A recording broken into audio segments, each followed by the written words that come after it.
Hello everyone, welcome to महा study express. I hope आपको हमारे वीडियोस बहुत अच्छे से क्लियर हो रहे होंगे। अगर आपको वीडियो पसंद आता है then please like, share and subscribe and hit the bell icon. आज हम आपके लिए जो टॉपिक लेके आए हैं वो रिलेटेड है रेशियो एंड प्रपोर्शन से। स्टूडेंट्स के डिमांड पे हमने एक छोटा सा वीडियो बनाया है जो कि प्रपोर्शन से रिलेटेड है। अगर आपको वीडियो पसंद आता है then please like, share and subscribe and comment also. अब हम नया टॉपिक लेके आए प्रपोर्शंस। ठीक है, प्रपोर्शंस क्या होते हैं? सबसे पहले प्रपोर्शंस की डेफिनेशन जानेंगे। Proportion is two ratio that have been set equal to each other. Means proportions क्या होते हैं? दो रेशियोज की जब हम कंपेरिजन करते हैं तो वो प्रपोर्शंस कहलाते हैं। The equality of two ratios is called proportions.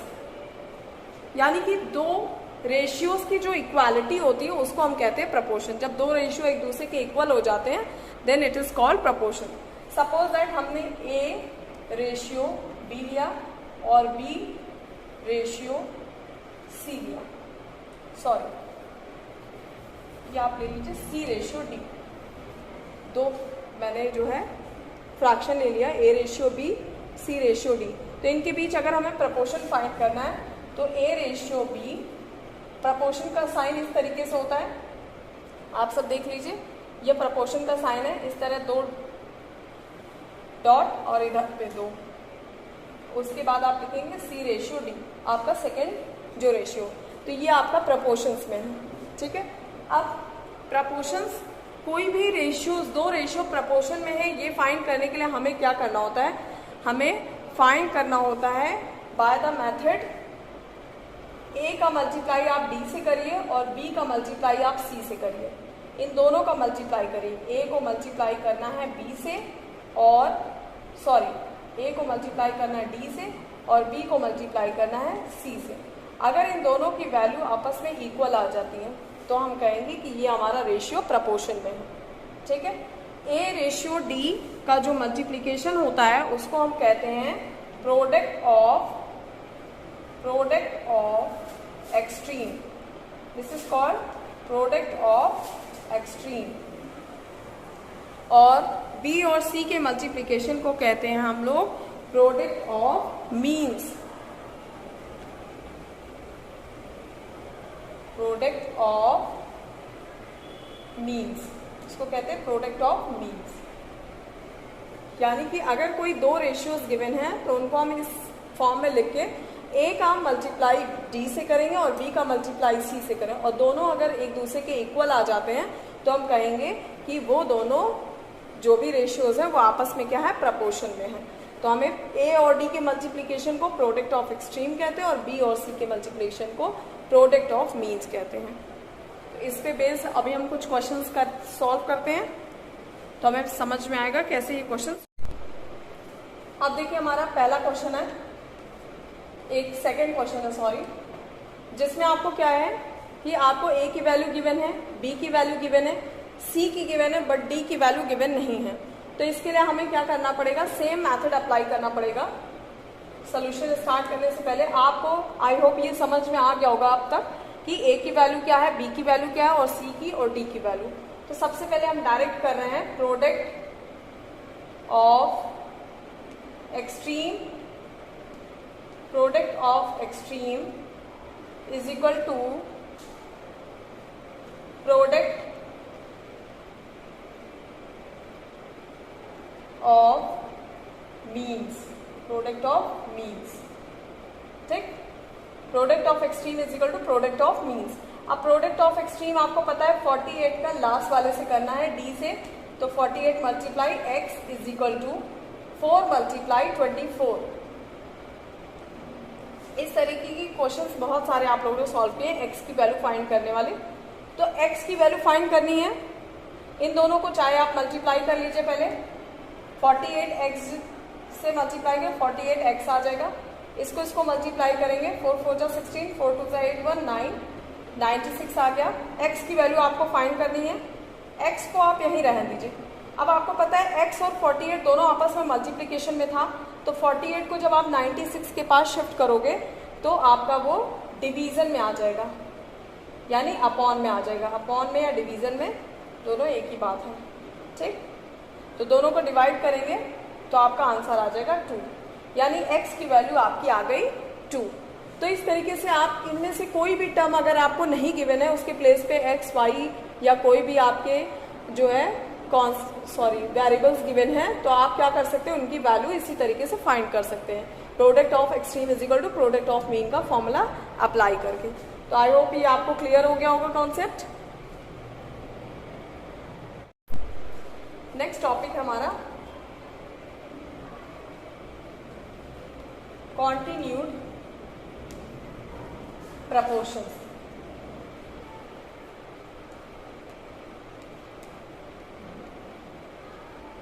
Continued proportions next topic है हमारा कॉन्टिन्यूड प्रपोर्शंस।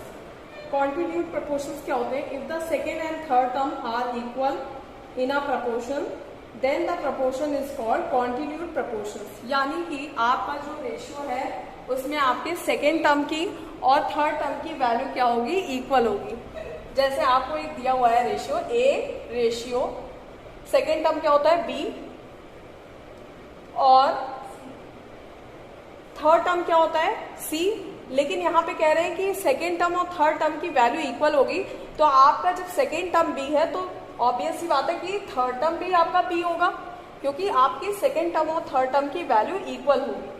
और उसके बाद आप तीसरा आप सी यूज कर लीजिए। यहाँ पे आपको डी की जरूरत नहीं है, यहाँ आप ए बी सी तीन लेंगे, नंबर तीन वेरिएबल्स लेंगे जिनको आप कॉन्टिन्यूड प्रपोर्शंस में बनाएंगे, तो ए रेशियो बी और बी रेशियो सी, क्योंकि यहाँ पे सेकेंड टर्म और थर्ड टर्म की वैल्यू आपस में क्या होती है, इक्वल होती है। तो इस तरीके से कोई टर्म हो तो इनको कैसे फाइंड करेंगे कि वो कॉन्टिन्यूड प्रपोर्शन में। तो सबसे पहले सेम वही फॉर्मूला, ए का मल्टीप्लाई सी से और बी का मल्टीप्लाई बी से। तो बी का मल्टीप्लाई बी से और ए का मल्टीप्लाई सी से, तो मीन्स इसका जो फॉर्मूला बन गया B square is equal to A C, या फिर आप कह सकते हैं B is equal to under root A C. ये आ गया आपका स्क्वायर, यहाँ से चला गया अंडर रूट बन गया। यहाँ पे अंडर रूट का मतलब क्या होता है, पावर यहाँ से 2 जाएगी तो उधर पावर जाएगी तो 1/2 हो जाएगी, और 1/2 किसी चीज की पावर यानी स्क्वायर रूट होता है उसका। तो ये आपका फाइनल फॉर्मूला आ गया। अगर कोई आपके प्रपोर्शंस कॉन्टिन्यूड प्रपोर्शंस हैं देन इस फॉर्मूले में डायरेक्टली आप उसको अप्लाई करके फाइंड कर सकते हैं।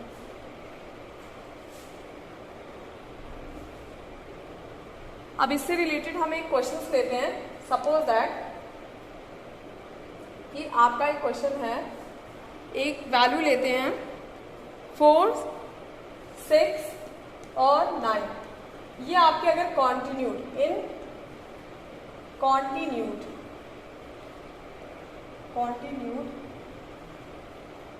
प्रपोर्शन, अगर मान लीजिए इसको आपको प्रूफ करना है कि ये सब कॉन्टिन्यूड प्रपोर्शन में है, तो आपको क्या करना होगा, सिंपल सी बात है कि ये ए वैल्यू है, ये बी है और ये सी है।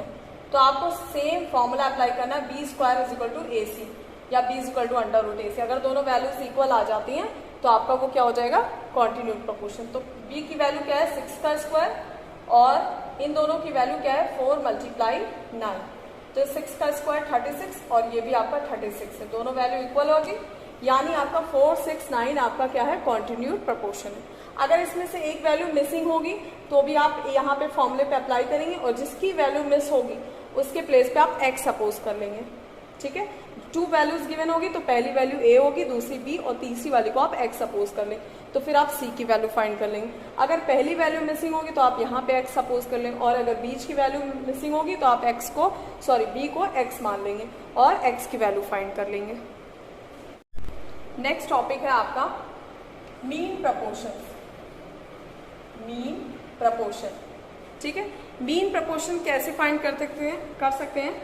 Suppose that if the term a, b and c in continued proportion then b is called mean proportion of a and c। अगर सपोज दैट आपका a, b और c आपका कॉन्टिन्यूड है, क्या है, कॉन्टिन्यूड प्रपोर्शंस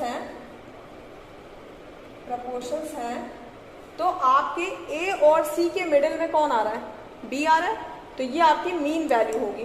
यानी बी आपका mean होगा किसका, ए और सी का। तो इसके लिए आपको क्या करना है, डायरेक्ट सेम वही फॉर्मूला अप्लाई करना है, P square is equal to A C. यहाँ पे मीन वैल्यू निकालनी है, यानी आपको बी की वैल्यू फाइंड करनी होगी। तो इससे रिलेटेड मीन प्रोपोर्शन से रिलेटेड एक क्वेश्चन सॉल्व कर लेते हैं। सपोज दैट क्वेश्चन गिवन है,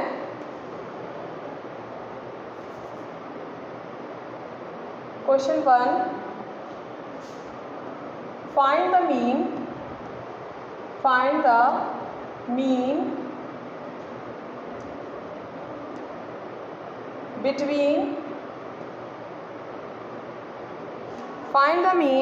between 4 and 8। 4 और 8 के बीच का आपको क्या बताना है, मीन बताना है। ठीक है, तो इसके लिए सबसे पहले आप अपना फॉर्मूला अप्लाई करेंगे, सॉल्यूशन स्टार्ट करेंगे। तो आपका फॉर्मूला था B square is equal to A C. ठीक, अब आपको पता है कि मीन फाइंड करना, तो यानी कि बी की वैल्यू आपको गिवन नहीं होगी। आपको जो वैल्यू दो गिवन है वो एक ए की है और एक आपकी सी की है। तो आपको B square is equal to, A की वैल्यू क्या है 4 और सी की वैल्यू आपकी 8, 8 4 ज़ा 32। ठीक है, B square is equal to 32 आ गया आपका। अब आपको क्या करना है, इसका रूट फाइंड करना है, बी स्क्वायर, तो B is equal to under root 32। अब हम इसका रूट फाइंड करेंगे, तो इसके लिए आपको स्क्वायर रूट फाइंड करना आना चाहिए। अगर आपको स्क्वायर रूट फाइंड करना नहीं आता तो हमारी प्लेलिस्ट में जाके आप स्क्वायर रूट्स का वीडियो देख सकते हैं। ठीक है, तो स्क्वायर रूट सीखने के लिए आप हमारी प्लेलिस्ट में जाइए, वहाँ हमने स्क्वायर रूट का वीडियो बनाया है, वो आप देख के आप स्क्वायर रूट फाइंड करना और क्यूब रूट फाइंड करना सीख सकते हैं। तो चलिए इसका हम रूट करते हैं। 4 मल्टीप्लाई 2, तो b इज इक्वल टू, ये 4 बाहर आएगा स्क्वायर रूट से 2 बन जाएगा, और ये 4 बाहर आएगा 2 बन जाएगा, और ये आपका अंदर ही रह जाएगा स्क्वायर के। ठीक है, तो b की वैल्यू आपकी आ गई 2 2 ज़ा 4 अंडर रूट 2, ये आपकी वैल्यू आ गई। तो आपका b की वैल्यू आ गई 4 अंडर रूट 2। तो इस तरीके से हम किसी भी नंबर्स के मीन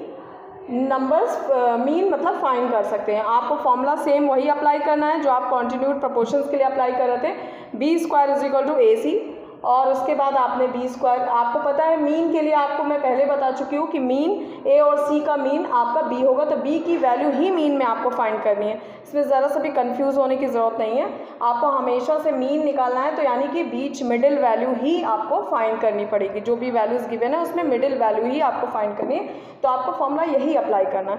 और कॉन्टिन्यूड प्रोपोर्शंस के लिए भी आपको सेम फॉर्मूला अप्लाई करना है। तो इस तरीके से आप ये क्वेश्चन कर सकते हैं। आई होप आपको मेरा ये जो रेशियो प्रोपोर्शन से रिलेटेड जितने भी वीडियोस हैं आपको सब क्लियर हो गए होंगे। तो हमें लाइक एंड शेयर करना बिल्कुल मत भूलिएगा, और कमेंट बॉक्स में भी ये लिखना बिल्कुल मत भूलिए कि आपको वीडियो कितना समझ में आया। ठीक है, ओके।